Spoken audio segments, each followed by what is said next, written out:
Good evening, everyone. Welcome to the regular scheduled meeting of the Beavercreek City Council. May we have a roll call, please? Councilmember Adams. Here. Councilmember Bales. Here. Councilmember Kern. Here. Councilmember Dewar. Here. Councilmember Schwartz. Vice Mayor Garcia. Mayor Stone. Here. Do I have a motion? Motion to excuse Vice Mayor Garcia. Second. I have a motion and a second to excuse Vice Mayor Garcia. All in favor say aye. Aye. Opposed? Motion carries. I'd like to turn it at this moment over to Councilmember Bales for the pledge. Thank you. Yes. If you could all stand and join me in the pledge and remain standing for a moment of silence to remember the families of the loved ones who were injured or lost their lives in some senseless gun violence this past weekend in Butler Township and in Cincinnati. I would appreciate it.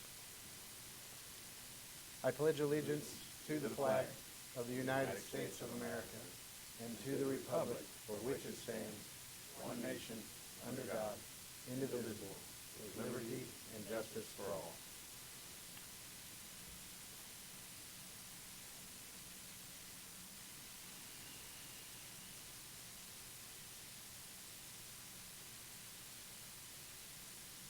Thank you. Thank you.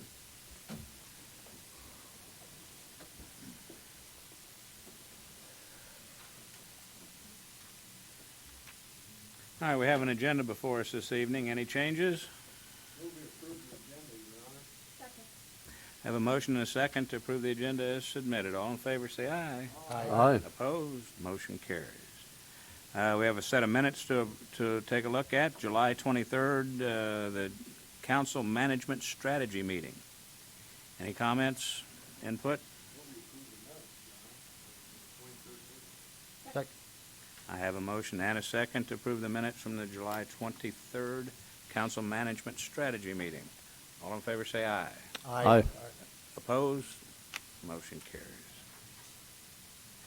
We have a special guest with us this evening, and so I'd like to invite Ms. Chris Barnett from the Little Miami Watershed Network You to said it give right. a presentation. You got it. All right. Thank you. Thank you. Myself and Hope Taft are here on behalf of the Watershed Network to present some of the findings of the economic study that was done on the Little Miami River in 2021. I do have some slides. That's scary. I'm not turning around and looking at that. You can follow along on those. I'll go through part of them. I don't actually read them. So if you would like to read those and listen, that would work fine. The Little Miami Watershed Network, let me see if yep, there we go, is a local organization that was put together to help protect the Little Miami River. And it is an organization that does a lot of project type work. So the economic study was one of our bigger projects for 2021.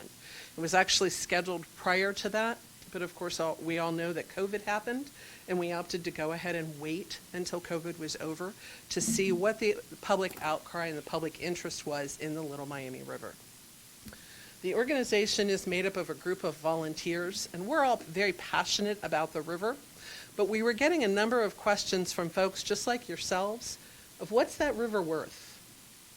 And that's a tough question to answer, because what it's worth to me is not necessarily what it's worth to you all. So with the help of Ohio State University, a survey was put together to gauge what the economic value of the river was. As you all know, the river starts in Clifton and runs all the way down to Cincinnati. We only surveyed 43 miles of the river. Now, why did we choose to do that? We did the upper half of the river, first of all, to make it manageable. Second of all, this is our community, and this is where we do our projects, this is where we live, this is where we recreate. So we opted to stay within our own community. It was a 7-month-long study, started in April, ended in October, and we worked with a gentleman by the name of Brent Songen. And Brent is a professor with the College of Food, Agriculture, and Environmental Studies. And he has done surveys throughout the state of Ohio on economic studies on recreation for other organizations. Probably the best known is the Ohio Department of Natural Resources. Hope and a gentleman by the name of Bill Sheeman, two of our volunteers, worked with Brett to come up with a series of questions and a series of locations to run this survey. 24 volunteers conducted the survey. Now, if you all have been involved with surveys and been involved with studies, having 24 dedicated volunteers seeing it from beginning to end is a miracle all unto itself. We have very dedicated volunteers, and they are very much into the river. And you'll see why. Over that 7-month period, we found that 836,000 trips were taken to 45 sites along the Little Miami River. Now, where are those sites? And where are those spots in Beavercreek? And how does it fit in your community? There are 4 sites within Beavercreek that we surveyed.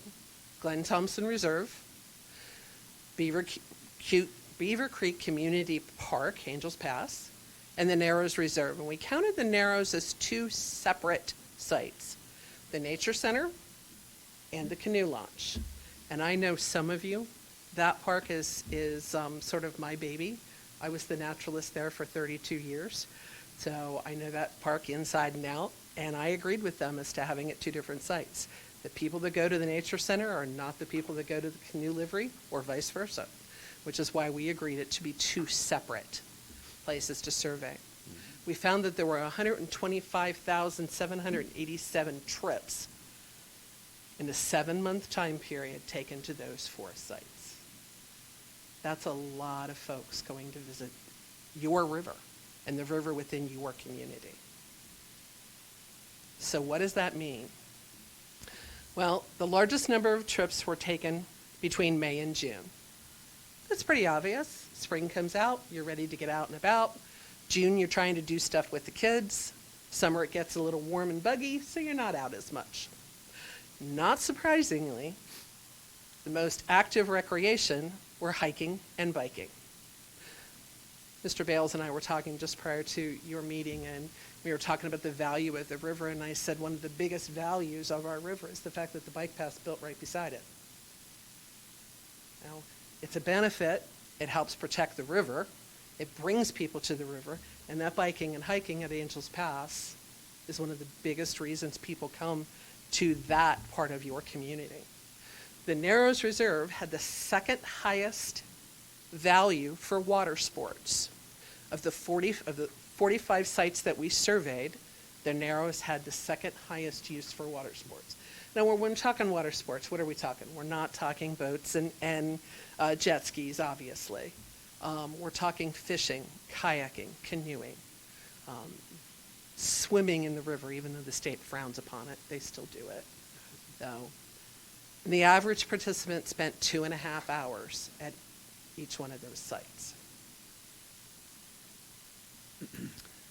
For the whole river, for the 43 miles of the river, it is estimated that $14.9 million comes in recreational value for the year. Now, what does that mean? Recreational value is made up of your hardcore things like buying a canoe, buying a kayak, buying a fishing license, taking your family on a trip to the river, the gas you spend, the food you buy. But it's also the consumer surplus value. And Hope and I were just discussing this is the best way to explain that.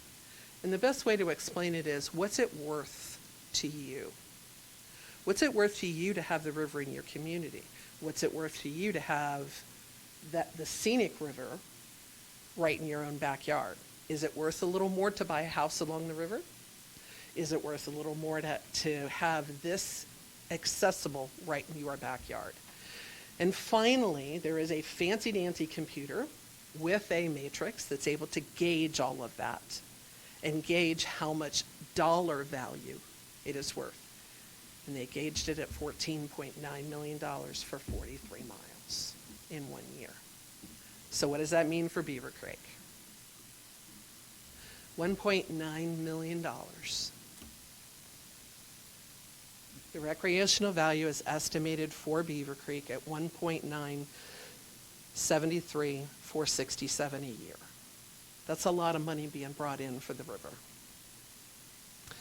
The average age of people participating in recreation along the river, whether it be hiking, biking, canoeing, kayaking, is 45.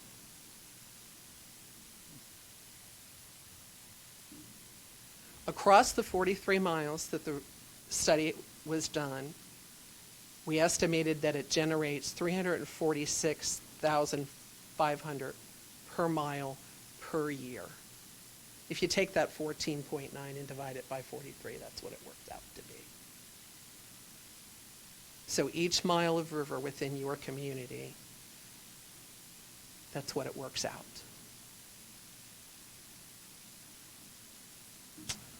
So what do we want to do with this information? Why is it important? Well, it's important because we need for you to know how much that river is worth. So when you ask the question, what's the value of that river? We can now honestly tell you that there is a dollar value in this river. We've never before been able to put a dollar value to a piece of recreation, let alone to the river. And now we have it.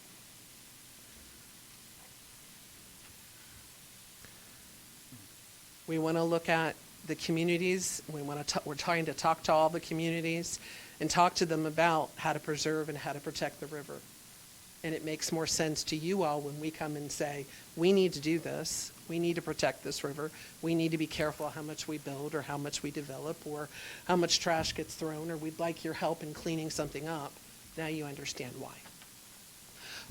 We have passed out to you a blue folder. In that folder is the complete study, so you can read the whole thing yourself.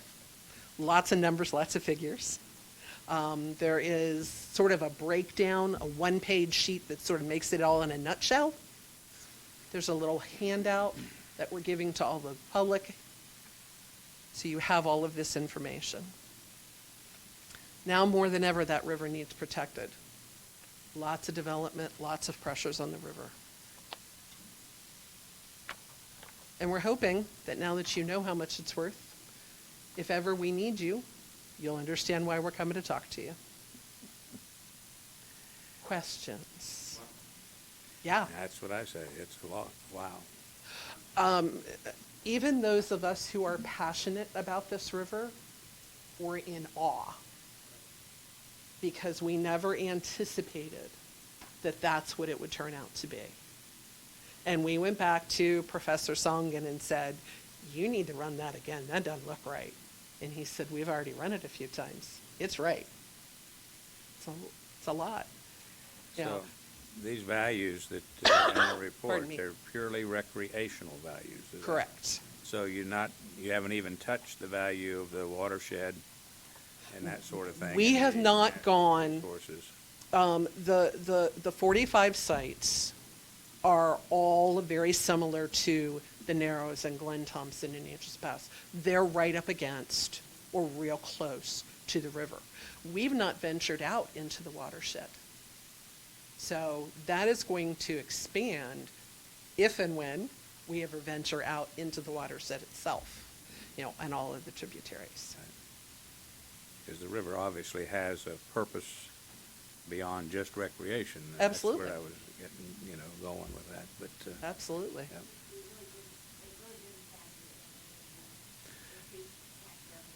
No. Mrs. Taft, we would love for you to come up so that the Please. people that are watching this on television can hear you with that microphone. Thank you Welcome. very much. Thank you for very being much, here. Mayor. I just wanted to add that we really didn't factor in any of the increase in property taxes or things like that you get from housing along the banks of the river. Mhm. So this is strictly recreational, and due to the bike path and to the water itself. So there's a lot more ways that we could enhance this report, but this is all we could afford right now. This was a lot to take on as it was. I'm sure it was. And the beavers, thank you very much. I mean, beavers are really coming back. Yes, really they are. I salute you for being a leader here for so many years when there was really not a lot of interest in doing anything.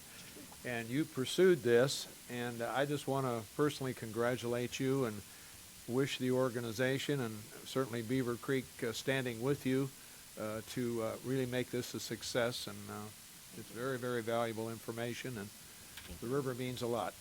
Thank you. When we had a chance to move, we chose Greene County, and we were very fortunate to get a house right along the river, and are paying for it. But we don't mind that. We are losing about a foot of bank a year, so we are concerned about that and about what erosion and flash flooding is doing. But it also gave us fresh eyes, gave me fresh eyes to look at what a resource this was. And I refer it to, you live in a place and you get used to it and you don't think anything about it, and then someone comes in from out of town and wants to know the exciting things to do, and so you look at your own community with fresh eyes, and that's what we're trying to do, is to get the community excited about what they have here to the point that they really want to protect it and nurture it so that it stays as exciting as it is now. Sure. Wow. Comments? Please, thank you for your presentation. In Professor Songen's other research, did you find the value per mile to be more or less than his other studies? His other study that we kind of compared this one Sure. to was not on a river itself. So we can't compare that apples and oranges. Okay. His other study dealt with our state parks. So it's a little different than this particular survey. Thank you. Mhm. All of his work is on his website, or on the OSU website. Thank you. Yeah. Well, I'll tell you, I am a numbers geek. I can't wait to tear into this and read it and understand it even more. Obviously, I'm a big, huge proponent of parks and recreation, and I often find myself trying to justify parks and recreation through economic impact, which is something I think the industry, the parks and recreation industry, does all the time. But from a user perspective, they just want the service, they want the river, they want whatever the community is supplying for them. But these numbers really do justify putting some effort into keeping it such a fantastic resource. So thank you. Your investment is well spent. Right. Yeah. Well, I first want to thank you both for the leadership float, because I had such a great time, and I feel like this presentation really tied everything together, and that you kind of now narrowed it down to the community that I represent. And so this has been extraordinarily helpful and kind of helped tie those pieces together. And I really just kind of wanted to add on what you said with the eye-opening. I don't know what else to do, mine's on. With the eye-opening, it was truly eye-opening for me. We use the river, probably once a week. We take our dogs down, we go hiking, we go kayaking. But on that float trip, it was truly eye-opening just to see the erosion and to understand what's actually happening, rather than using it as a recreational tool, but actually understanding the environment around. And so I do really, really appreciate it, and I appreciate the work that you're doing. Thank you so much for coming on that Oh, you're float, welcome. because the idea is to get people to see the land from the river's perspective instead of the river from the land's perspective, and it's a big difference. Absolutely. Big difference. Thank you. Thank you. All right, anyone else? Well, as someone who's been in the canoe on that river several times, back especially with the JCs when you used to have the canoe races, Yep. and fallen in several times. I want to thank you for all the efforts you guys put into it. I mean, it's a treasure to have here, and the fact that someone is looking out for it and keeping it up, and staying on top of it, we really commend you for that. Well, we need your help, because like Tiffany said, the erosion is getting to be a real problem. Yeah. It covers up the bottom and makes our rocky bottom into a silty bottom, and smallmouth bass, which is one of the chief fish in the river, don't like sandy bottoms, so they'll disappear. And our mussels. And our mussels can't move, Yeah. so they'll disappear They're because they'll moving. get all clogged up. We're losing them. Yeah. So it needs your help, and so we hope that we can work with you to give it some good sustainability.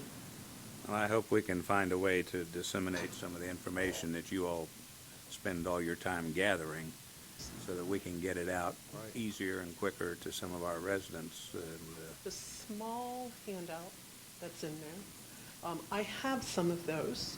Would you be okay if we left some down on your Oh, table? very much, yes, Okay, yes. great. But even on our website and social media, we may be able to include some information as well.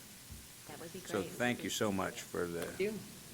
bringing us up to date a little bit and opening our eyes, and so thank you. Tell the governor we said hi. I sure will. Appreciate you Thank having you. us. Thank you. Thank you.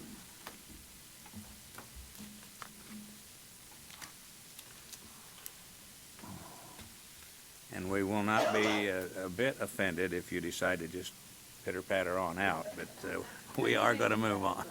Okay. It shouldn't be too long. All right, next is ordinance, resolutions, and PUDs. Ordinance 22-17. An ordinance updating the City of Beavercreek subdivision regulations by making certain additions and amendments. Thank you. Randy? Thank you, Mr. Mayor. At the last meeting, there was much discussion on private park facilities and how to accept private park facilities and how that helps the city in our long-term goals of having an appropriate acreage of parks per person. And staff dove further into it following the last meeting, and it wasn't clear at all that any private park that was constructed should be permanently dedicated to public use. So either there's two options, and one would just be write in language that it be designated for public use forever in the ordinance. But the preferred option that staff has after discussing this with the Parks Department and legal, the law director, is that we just have that section removed completely. It's on page 33 in that portion of your packet. It's section G, just have it stricken completely. So it's not something that we ever really anticipated ever needing or using. It just doesn't it wouldn't make financial sense from either the developer or the city for that to occur. So we just can't envision a time when that would actually be used. So I think cleaner would be better just to get rid of it altogether. The only caveat with that is, after speaking with the law director, that's substantial enough change where if council would like to amend that, first we would need a vote this evening on amending the proposed changes to exclude that section.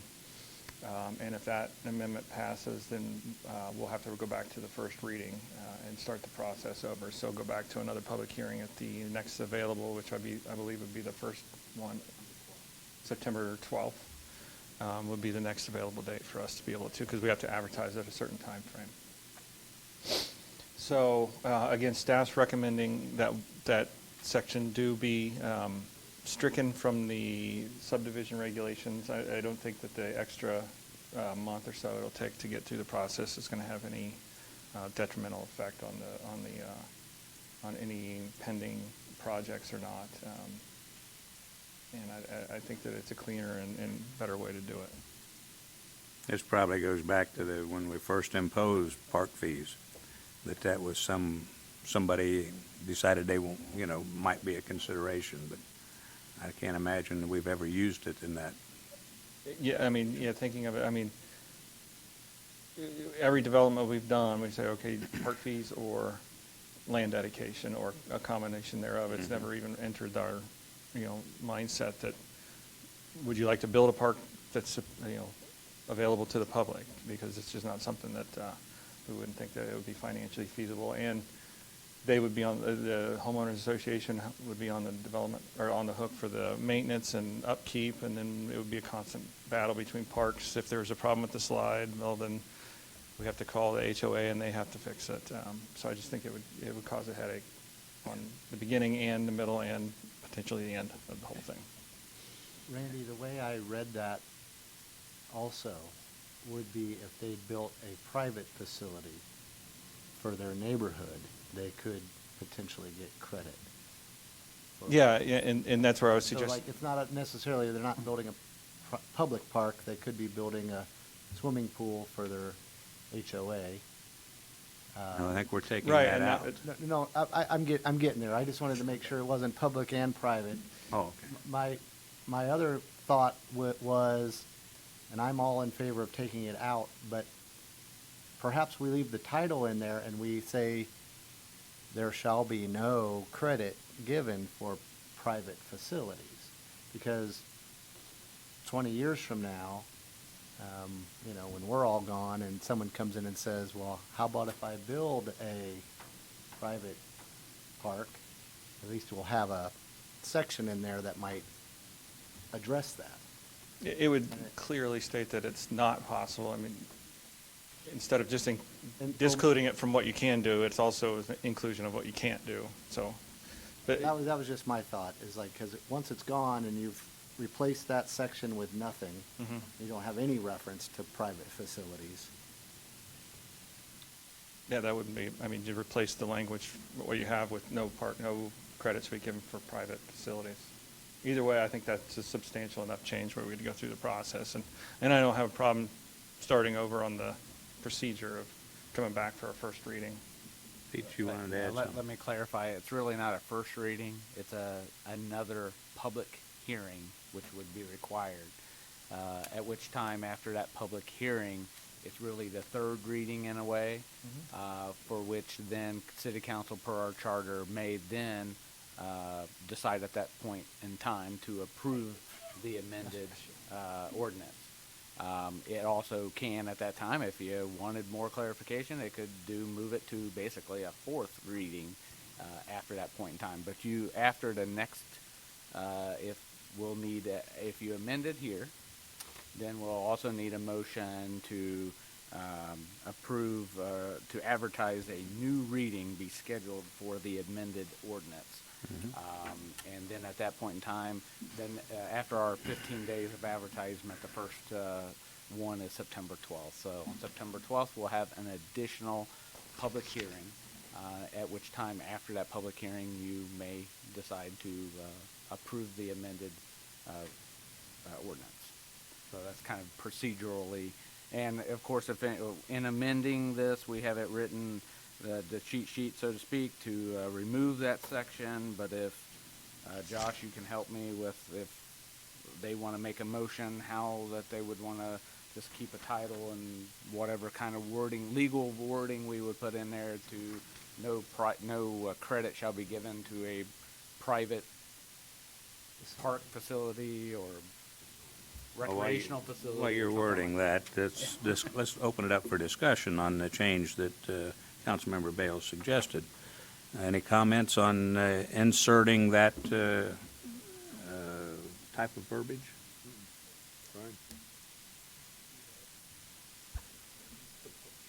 I don't have any opposition to adding that language. Yeah. I think that striking, I'm in complete agreement with striking the credit for private facilities. And the whole point of this section is to ensure that we're getting our parklands and to ensure that if we're not, we're getting fees in lieu of that because we want to be able to provide more parks to our community. And I think that that's significantly important. And it's important just for the reasons that were mentioned earlier today and for the parks and recreation in general. And so I have no issue with striking it, and I don't have any issue with if we wanted to add that provision that says there shall not be credit for private facilities. I think that would be fine, so long as legal's fine with that. Thanks, Mayor. Anyone else? I agree with that. It takes away any of the ambiguity that we would have going forward with that information. So I agree with Councilman Bales. Do you have any verbiage that would work on that, or would you like us to try it? I'm doing it on the fly. So would we. I think I can try it. I was thinking for G, you could strike all of G now and replace it with no credit will be given for private facilities. Or if you want to further reference 158.087A as required in the first section, that's how you calculate the amount that's required. Say no credit towards parkland required as part of 087A shall be given for private facilities. Okay, you're gonna have to write that one out there. I live and You do die in have these that kind written down, correct? I have it written. Councilmember Bales, would you then like to make a motion? I will. I'll make a motion that section 155.087G be amended to read, no credit shall be given for private parks and recreation facilities. And all All right, other well, that- sections be stricken. All right, well, we're amending an ordinance first and foremost, okay? So it's, you're talking about the actual, we have to amend I'm- the ordinance we passed. Right, I made a motion to amend that section of the ordinance. Second. You are amending ordinance 22-17. Okay, and then by removing and then inserting. Is that what it, By removing all of section G and inserting a section that says, no credit shall be given for private parks and recreation very good, facilities. very good. Is that clear? That's clear. Do I have I had a second, do I still have a second? We still have a second. All right, any questions? I have a motion to amend ordinance 22-17, removing section G, or 155.0787G, and replacing it with the verbiage that was just recorded. All in favor say aye. Aye. Opposed? Motion carries. Thank you. So now we need a motion to move to create a public hearing at the next regular reading, which would be scheduled for September 12th. So I'll make a motion for a new reading of the amended ordinance to occur on September 12th, A public hearing. and a public hearing. Second. I have a motion and a second to have a public hearing be advertised for the new reading, September 12th. Do I have a second? Second. A motion and a second. All in favor say aye. Aye. Opposed? Motion carries. All right, next is ordinance 22-18. Ordinance 22-18, an ordinance to establish a new special revenue fund in conformity with federal and state laws and generally accepted accounting principles. Thank you very much. All right, this is the second reading. Are there any questions that we have of staff? Staff have anything they want to add? No. Move to Okay. approve ordinance 22-18. Second. I have a motion and a second to approve ordinance 22-18. All in favor say aye. Aye. Opposed? Motion carries. Next is ordinance 22-19. Ordinance 22-19 to approve supplemental appropriations and certify additional revenue and to authorize interfund advances for the fiscal year beginning January 1, 2022 and ending December 31, 2022, and to amend ordinances 22-13, 22-08, 22-03, 22-01, and 21-26. Thank you. Mr. Cassell. Good evening, Mayor and members of City Council. This is a supplemental appropriations and certifying additional revenue and authorize an interfund advance from the general fund. I'll go over those real quickly. The One Ohio Opioid Settlement Fund that you just approved in the second reading, we actually did receive our first distribution of the 18 that we plan on getting in the next 18 years, or whenever they want to send that over to us. But we received $7,291, and it was determined that the DARE program could utilize those proceeds. So what we wanted to do was certify that revenue coming in and appropriate it for expenditures this year. They're going to cover the DARE program expenditures this year with that money. So we need to certify that revenue and appropriate the funds for that expenditure. The second is for the Park Levy Fund. The Parks Division was awarded a Greater Dayton Disaster Relief Fund grant from the Dayton Foundation in the amount of $108,191. That was brought before you back in May. We received notification that we were going to get the money. And I just wanted to, again, we'll certify that and appropriate that amount. Just to let you know what it's going to be used for. The majority of it's going to be used for the roof replacement at Wardinger Park. So the 4 cabins out there that were damaged a little bit during the tornado and just wear and tear, they needed some replacement. So that got worked into that particular grant. Also, they're going to purchase 40 trees, mostly in the Grandview Acres, Spicer Heights, and Wardinger Park area where the trees were removed from their support from the tornado. And also the turf repair at Grandview Acres. We use that area for staging equipment and supplies during the tornado relief. And again, there's some running out there and things that we want to use the money for to repair that and bring it back to its original condition. So the last item is the Parks, again, was awarded a land and water conservation grant through the Ohio Division of Natural Resources. And the grant was designed to purchase 48 acres of parkland adjacent to the 100 acres that we already had purchased. This grant is a 50% match grant, so again, they pay 50% of the estimated purchase price. Again, it's not 50% of everything, but 50% of the original purchase price. And since we're closing this, we're thinking in September, we sort of have a cash flow issue. So again, this is a reimbursable grant.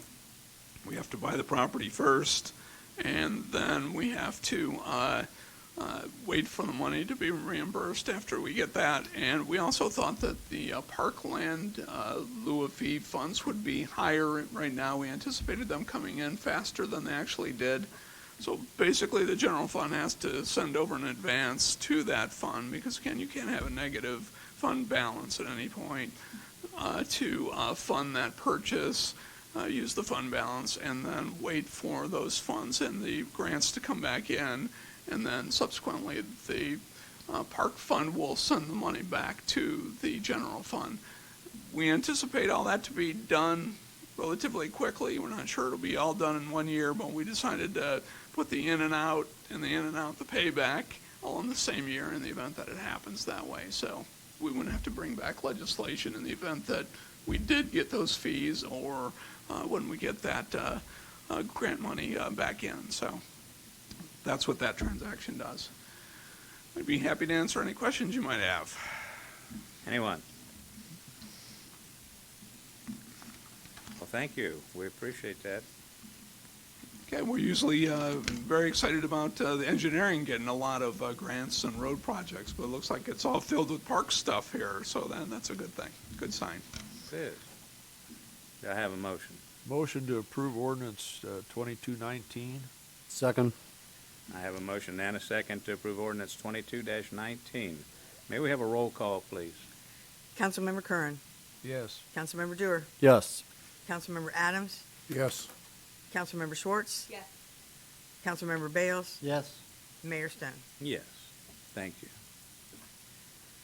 Next is Resolution 22-38. Resolution 22-38, a resolution by Beavercreek City Council extending the moratorium an additional 6 months on the acceptance of new applications for electronic variable message signs or digital billboards in the city of Beavercreek, Ohio. Thank you. Thanks again. Back in September of 2021, the City Council opposed a 6-month moratorium on digital billboards as we were getting involved with with legal action with an applicant over an appeal of us denying an application for a billboard, and we were looking at our zoning code ordinances, and then that was renewed in February of this past year, or of this year, for an additional 6 months. That legal action is still ongoing, and so we're recommending just to extend that 6-month moratorium for another 6 months, so that anticipate that legal action be terminated before now and then. If not, we can come back for another 6 months. But right now, it's prudent to extend that moratorium for another 6 months while we wait for that to occur. So this resolution is just an extension of an existing moratorium. All right, very good. Thank you. Any questions? Do I have a motion? Move to approve Resolution 22-38. Second. I have a motion and a second to approve Resolution 22-38. All in favor, say aye. Aye. Opposed? Motion carries. Next is Resolution 22-39.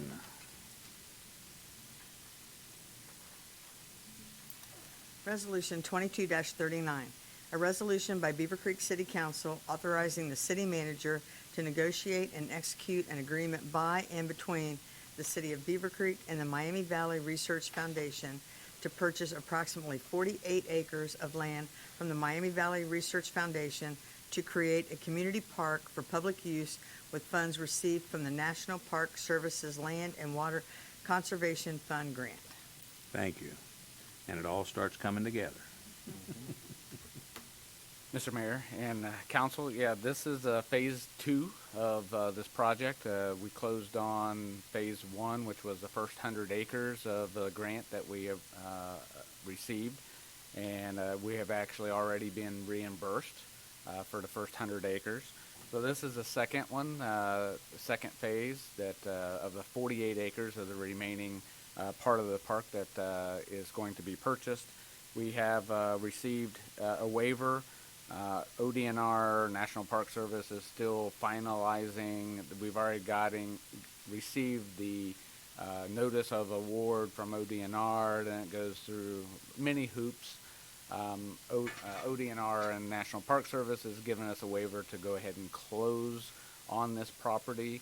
We couldn't officially negotiate until we are given the authority to do so, but it's kind of like already knowing, since we've already closed on the last, what the value will be. Also, with the waiver, we were wanting to go ahead and close and get the waiver because we did not want the property appraisal to expire, which then sends us into another delay. So that's the reason for requesting the waiver.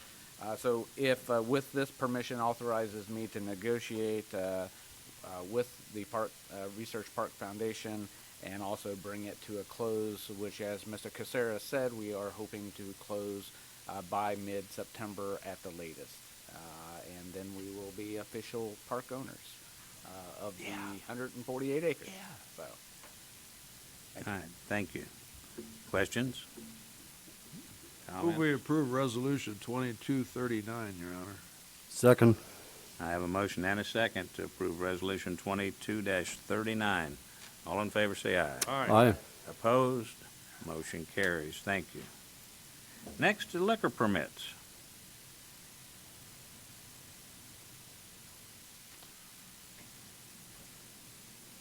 Captain, how you doing tonight? I'm good. How are you all? Good. Good.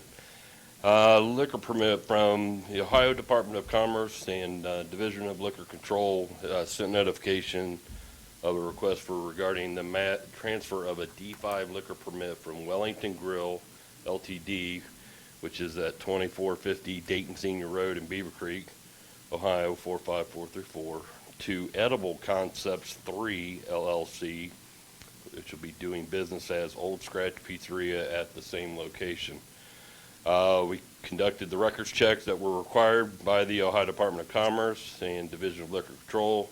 They were conducted on the applicants and shareholders for this application request, and staff is recommending the application request to move forward without comment. Thank Motion to you. accept without comment. Second. I have a motion and a second before us. All in favor signify by saying aye. Aye. Opposed? Motion carries. Thank you. Decision items. We're moving right along. Second quarter financial report.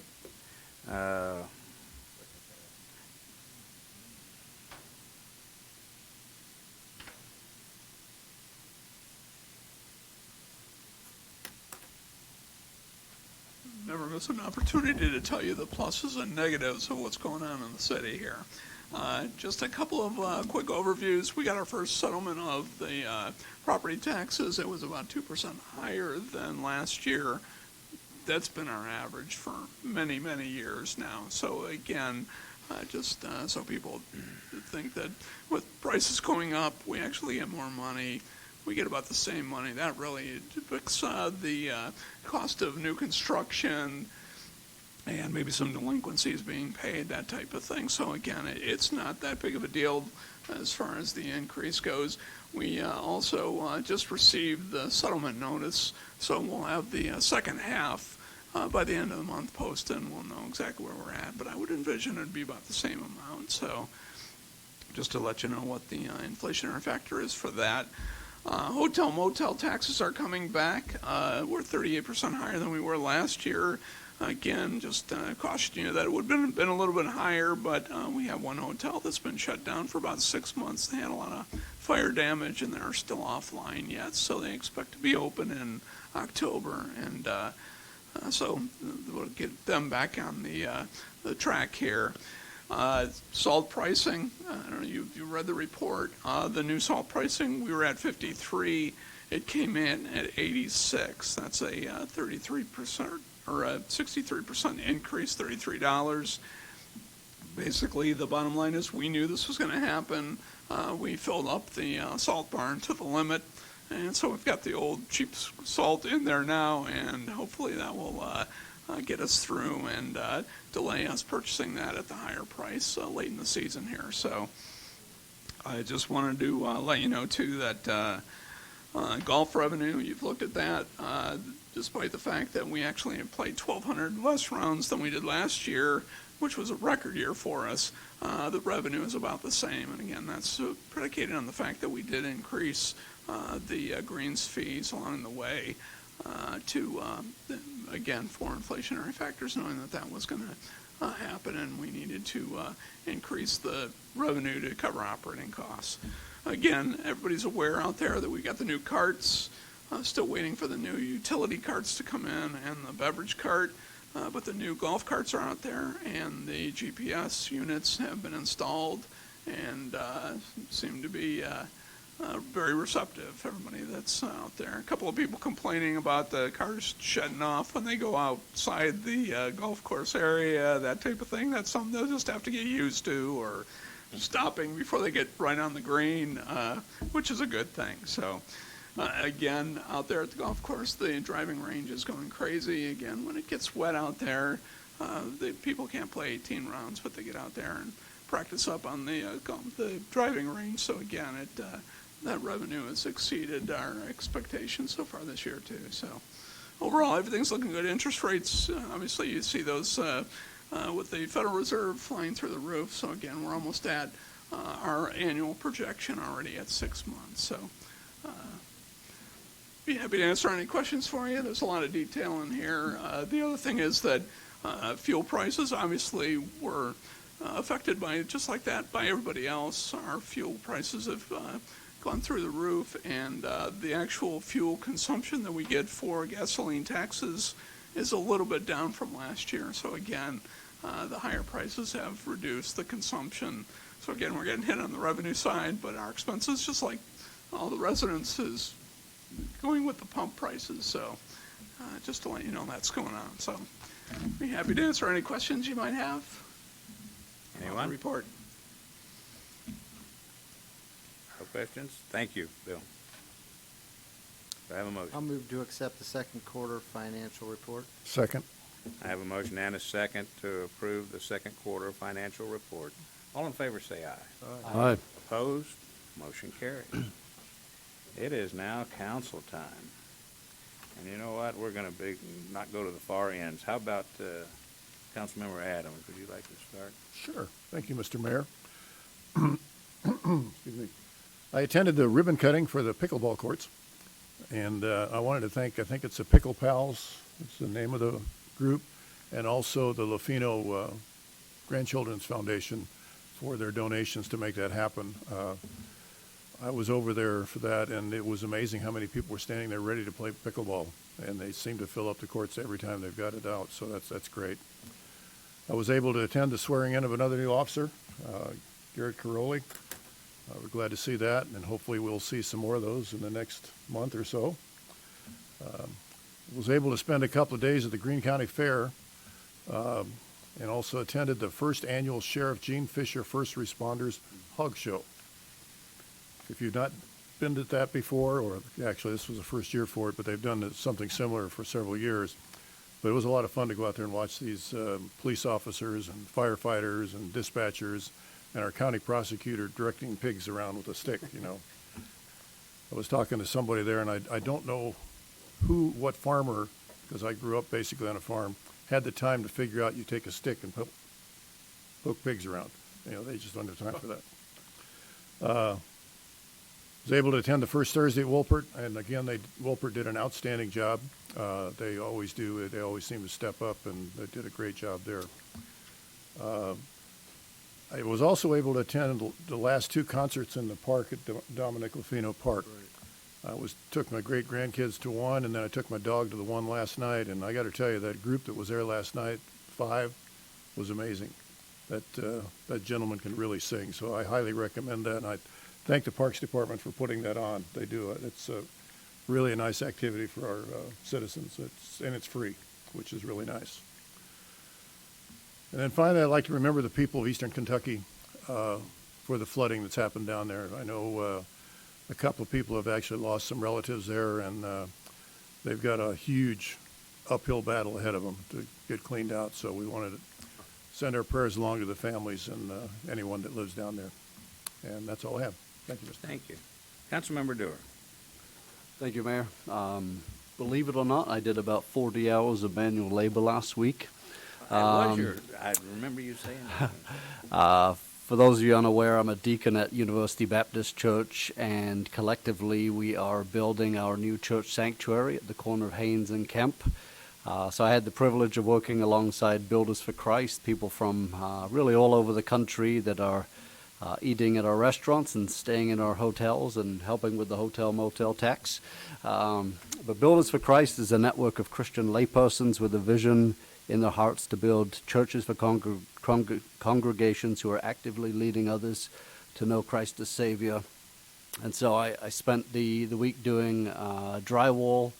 It was a wonderful opportunity, but I'd like to thank the city and the county for all of their hard work on that particular project, and a number of inspectors were there from the county, making sure we had the appropriate things, and that amateurs like me were doing the right thing as well. So, alongside council members Bales and Adams, I had the opportunity to attend the John C. Maxwell Leadership Foundation event in Dayton today.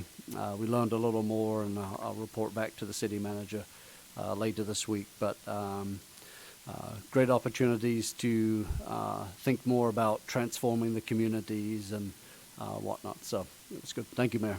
Thank you. Councilmember Bales. Well, thank you. I did also attend the ribbon cutting at the pickleball courts, and like Councilmember Adams, I was amazed there was like 100 people there just chomping at the bit to get on those courts at 11 o'clock in the morning. But that was a neat event, and I'm glad that we were able to transform those tennis courts into an opportunity for our community to recreate with pickleball. Last week, I also attended the Greene County Sanitary Water and Wastewater Advisory Board meeting. I found the meeting to be quite interesting because they did do an overview of all of the capital improvement projects throughout the county, and specifically interested in some of the water line additions that they're doing in Beavercreek. They also mentioned they are working on a request for proposals for companies to submit software package that would create a one-stop permit shop. So if you were doing some commercial building or residential building in Beavercreek, you could submit your application and it would be reviewed by the engineer, the sanitary engineer, the health department, the building regulation department, and so forth, and create workflow through all of those, so you wouldn't have to go to each individual place. So I think that will help our builders and our residents who need to get multiple permits from different agencies when the county gets that up and running. Also thought that it was great. They did a tour. They offered a tour in the past of their water reclamation facility, and last time they did it for the Sugar Creek Township trustees.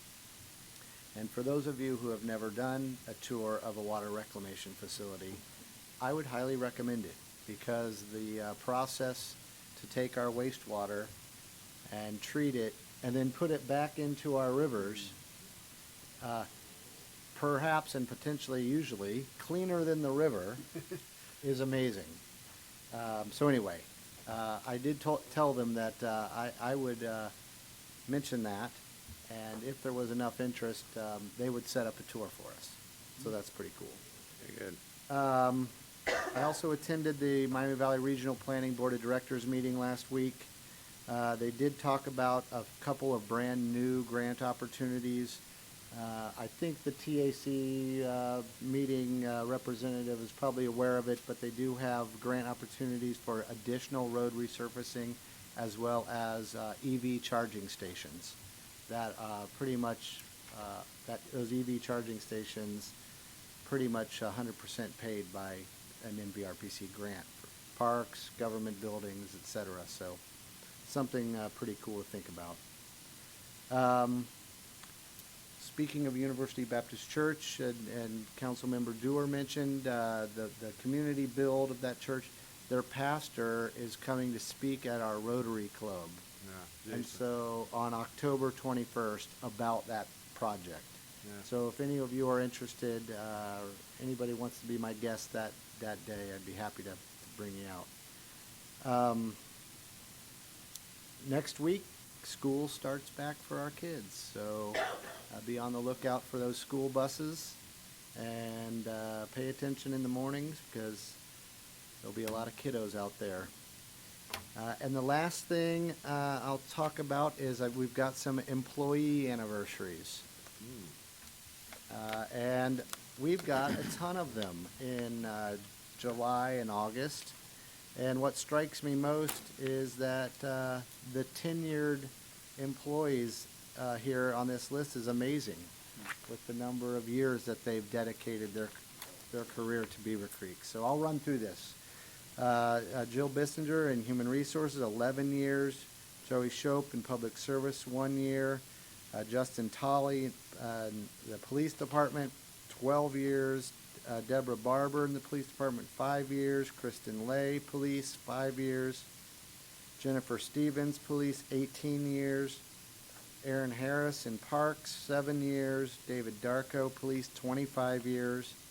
Matt Barber, Police, 26 years. Mike Hummel, Police, 26 years. Diane Gould in Administration, 16 years. And then celebrating in August here, Amy Lane, Engineering, 15 years. David Holly, Police Department, 16. Robert Lee, Police Department, 16. Matt Funk, Planning and Development, 15. Brandon Curley, Public Service, 2. Stephen Perdue, Public Service, 3. Kathleen Gee, Police, 5. Chad Lindsay, Police, 20. Nick Amato, Police, 18. Brad Pasecki, Police, 21. And Brian Klein in the Police Department, 22 years. So congratulations, and thank you for your years of service. I agree. Thank you. Councilmember Curran. Thank you, Your Honor. First of all, I'd like to congratulate the groups that work so hard, as already been mentioned by some of our council members, leading up to the ribbon cutting for the new pickleball court. It was exciting to be there. Quite a racket, I'd say. It really is. Also, I wanted to thank Parks Department for a fantastic musical selection this entire summer. All the work that's been put into it. We had a little delay early on. There was a rainstorm and they had to reschedule things, but special kudos to Parks for all the work they put in there. Also attended the Mayor's First Thursday event at Wolpert as Councilmember Adams. Wolpert's always putting on a first-class situation, and I was really glad to be a part of that. This Thursday, kickoff at Beavercreek High School for the season. As Councilmember Bales said, kicks off next week officially, but this Thursday they'll be introducing people and giving a speech and always do a fantastic job. And I think these would be the major items, Your Honor. Thank you. Thank you. Councilmember Schwartz. Thank you, Mayor. Well, I'm going to keep it short and sweet because my family and I have been very lucky. This past week and a half, we've been in Alaska exploring, and so it was nice to get some time away. But I too wanted to send best wishes to the students and teachers starting their new school year. It's an exciting time, and echo the sentiments of Councilmember Bales. Just keep your eyes peeled and remember your speed zones as the school year starts. The last thing I wanted to mention is, as most of you, at least here on council, know, I attend Bombers CrossFit, and so that's where I try to get in a lot of my physical fitness. And on August 20th, they're hosting a community workout. It's in support of Puppies Behind Bars, which is an organization that gets dogs and brings them to prisons where they can be trained, and then they are donated to veterans who are suffering from PTSD or first responders who are having some issues, and so they get to be therapy dogs. So if you've been interested or would like to check it out, just let me know and we can get you signed up to do a workout and support a great cause.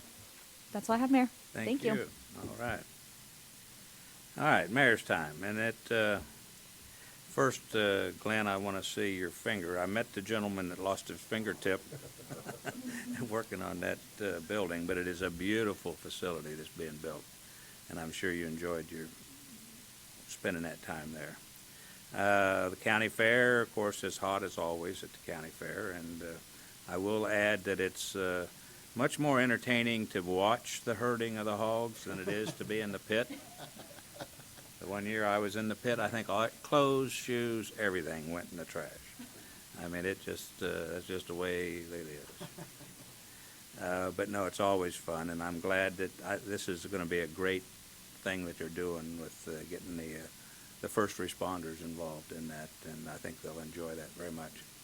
I had the pleasure, Captain Sumner got to join me on a call with the OMA police, or Mayors and Police Chiefs Association meeting, and it didn't go in depth, but it had things the right direction. This is an offshoot group from the Ohio Mayors Alliance. And speaking of that, I'll be in Columbus most of the day on Wednesday for the Ohio Mayors Alliance meeting. And the kickoff to the U.S. Conference of Mayors that is going to be hosted in Columbus next year. So there'll be mayors from all over the country coming in, or a few of them anyway, for the kickoff for that event just to this Wednesday.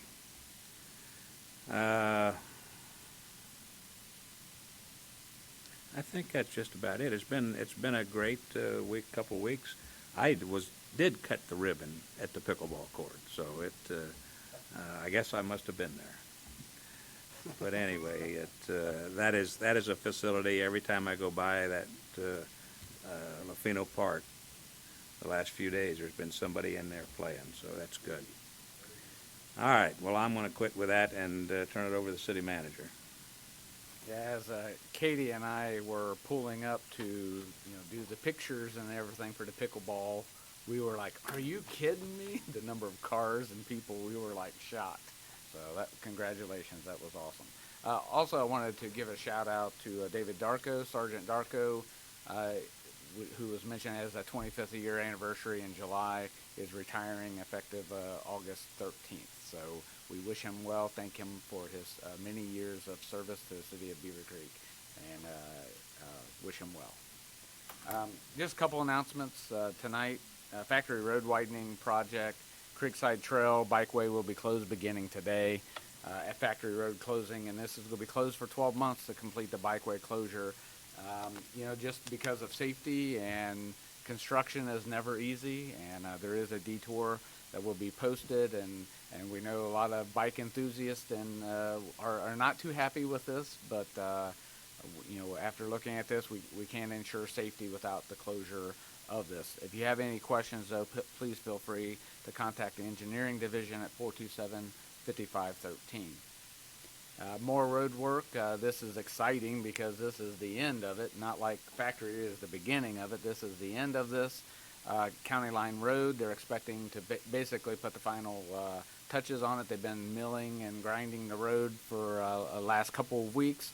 So hopefully we can get the final asphalt down on this road, and it will remain open this week, but travel delays are expected. As you ever seen the asphalt being laid, the slow down and stop. So please be cautious in that area, and you could be looking at minor delays in traffic. Again, if you any questions, engineering department 427-5513. Always volunteers are always needed. I could spend an hour in every department that needs volunteers, from parks, police, and so forth. But this specifically is senior center, specifically with the operations of the senior center transportation, drivers and escorts. As Mr. Mayor knows, as helping out with this project, we do need more additional help. If any help being a passenger where you can help escort, or if you would be interested in driving, please call Chrissy at the Senior Center 426-6166, and she can discuss your interest and if there's an opportunity available for you. As well, with the passage last time of the on the ballot, placing two levies, the street levies and the police levy. For additional information, this page is continually being updated and added to, so we're in the early works of it. But on the Beavercreek, Ohio.gov website, you will see in the blue banner levy information. You can go there and click on that, and it'll give you contact information, some basic information of the resolution copies, the budgets of the police department, street department, and some additional information. This can be a source for people looking for that, as well as an email and contact information for questions. Other than that, that's all I have tonight. All right. Well, I'm going to follow up on the driving part at the senior center, and I started doing this before I was mayor, and it's very, very rewarding to be able to transport people in your community to their work, because they can't transport themselves, and it can be very serious as far as doctor's appointments, or it can be something that you're taking somebody to the grocery store, or you're taking them to a restaurant to join some friends. It is quite rewarding, and so I would encourage anybody with some extra time to consider doing it once in a while. The funniest part since being mayor is that the escorts will sometimes tell our passengers that the mayor is driving, and I can count on, I'd take more than two hands to count the times they say, "I don't believe that." So you just never know. But it is. Take a look at it. All right. Next on the agenda is citizen comment. So if there's anyone here this evening that would like to address council on any issue whatsoever, please come forward and give us a name and address. Seeing no one eager enough to come forward, we will move on. Thank you very much for being here this evening. Do I have a motion to adjourn? Move to adjourn, Your Honor. I have a motion to adjourn. All in favor say aye. Aye. We are adjourned. Thank you very much.